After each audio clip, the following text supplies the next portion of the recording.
વર્તમાન ગાંધીનગર અધિક જિલ્લા કલેક્ટર સાહેબ શ્રીનાઓના જાહેરનામા અંતર્ગત દરેક વાહન ચાલકોએ મોટા ભારે વાહન ચાલક શ્રીનાઓએ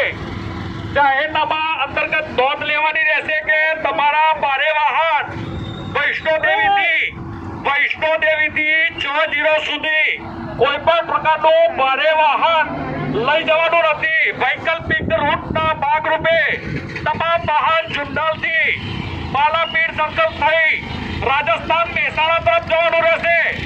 કોઈ પણ ભારે વાહન ચાલક ડ્રાઈવર શ્રીનોએ પોતાનું વાહન જાહેરનામા અંતર્ગત આ રૂટ ઉપર સમગ્ર રૂટ ઉપર કોઈ પણ કટ ઉપરથી લઈ જવા પ્રયત્ન ના કરો, અન્યથા જો આ રૂટ ઉપર કોઈ પણ પ્રકારનું વાહન મોટું ભારે વાહન જણાશે તો જાહેરનામા ભંગ સંબંધિત કાર્યવાહી તેમજ જરૂરી આરટીઓ લગત કાર્યવાહી કરવામાં આવશે। માટે જાહેરનામા અનુસાર દરેક વાહન સુનિશ્ચિત કરેલ રૂટ ઉપરથી લઈ જવાના